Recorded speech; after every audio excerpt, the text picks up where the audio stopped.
गपोड़ी बहू। उमा जी की बहू पिंकी को गप्पे मारने की बहुत आदत थी। वो जब भी किसी के बारे में बातें करती तो बड़े बड़े गप्पे फेंका करती। आसपास के सब लोगों को पता था कि पिंकी बहुत बड़ी गपोड़ी बाज है। लोग उसकी बात पर विश्वास नहीं किया करते थे, लेकिन हाँ, उसकी बातें सुन सुनकर हंसते बहुत थे। अरे बहू, पड़ोस वाली शर्मा जी है ना, उनकी बेटी का जन्मदिन है, तुम भी चली जाना। ठीक है मम्मी जी, ये तो बता दो गिफ्ट में लेकर क्या जाना है। अरे लेकर क्या जाना है, 250 का लिफाफा दे देना, बस काफी है। अरे मम्मी जी, अच्छा लगेगा क्या? पड़ोसी हैं हमारे, हमें कुछ बड़ा लेकर जाना चाहिए। अरे बहू, इतना काफी है। जानती हैं आप, मेरे मायके में जब पड़ोस में किसी की बर्थडे होती थी ना, तो मम्मी कुछ ना कुछ गोल्ड का ही देकर भेजती थी। पड़ोसी के बर्थडे में सोना? कैसी बातें करती हो। और नहीं तो क्या, आपकी तरह थोड़ी ना लिफाफा पकड़ा दिया। पिंकी शर्मा जी की बेटी के जन्मदिन में चली जाती है। अरे आज तो बड़ी सुंदर लग रही हो साड़ी में। जी मैं तो लहंगा पहनकर आने वाली थी, मम्मी जी नहीं मानी।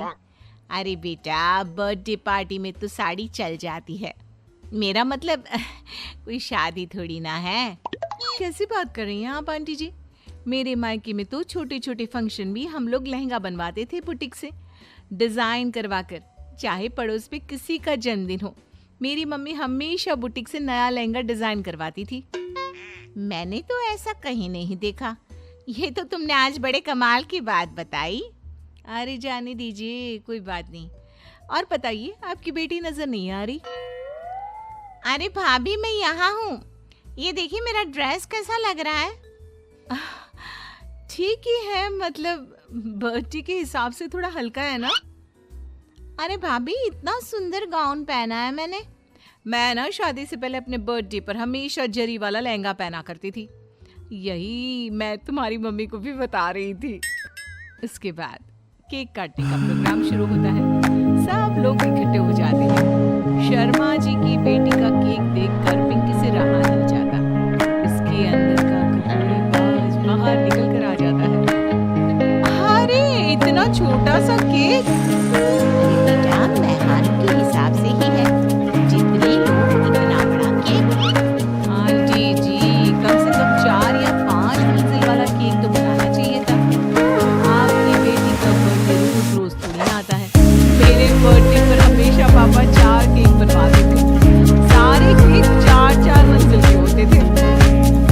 वहाँ पर सारे लोग उमा जी के मोहल्ले के ही थे और वो पिंकी के गप्पे मारने की आदत से अच्छी तरह वाकिफ थे। इसलिए सब लोग उसकी बात सुनने लगे, लेकिन किसी ने पिंकी से कुछ नहीं कहा। एक दिन सुबह सुबह पिंकी ने अपनी सास से कहा, मम्मी जी, मेरे मम्मी पापा मुझसे मिलने के लिए यहाँ आ रहे हैं। अरे वाह, ये तो बहुत अच्छी बात है। उनके आने की तैयारी करो, अच्छा अच्छा खाना बनाओ। वैसे कब तक आएंगे? मम्मी जी फ्लाइट से आ रहे हैं, कल शाम को 4 बजे की फ्लाइट है।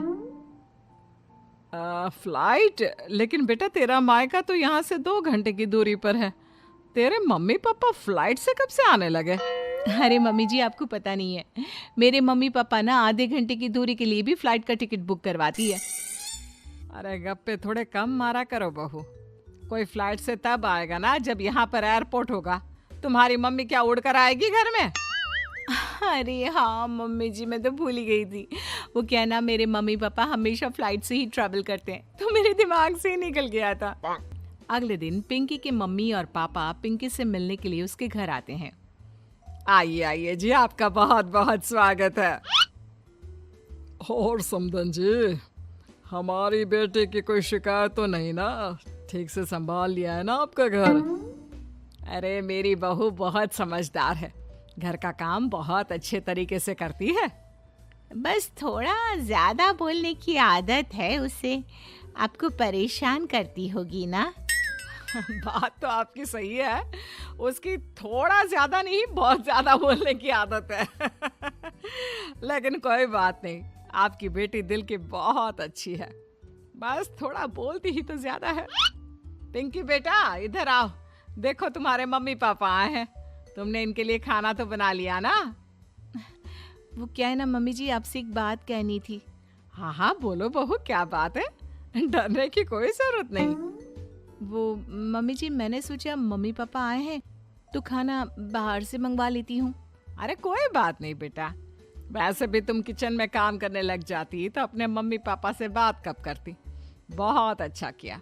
अब तुम अपने मम्मी पापा के साथ बैठकर आराम से बात करो, मैं अंदर जाती हूँ। शाम का वक्त जैसे ही दरवाजे की घंटी बजी, 3-4 लोग हाथों में खाने के बहुत सारे पैकेट लेकर उमा जी के घर पहुंच गए। अरे भाई कौन है आप लोग? लगता है गलत पते पर आ गए। नहीं नहीं माँ जी, हम तो खाने का ऑर्डर डिलीवर करने आए हैं, यहीं से बुकिंग मिली थी। अरे नहीं नहीं, आपको कोई गलत फहमी हुई है। हमारे यहाँ तो 2 ही मेहमान आए हैं। आपके हाथ के पैकेट देखकर लगता है इसमें 50 लोगों का खाना है।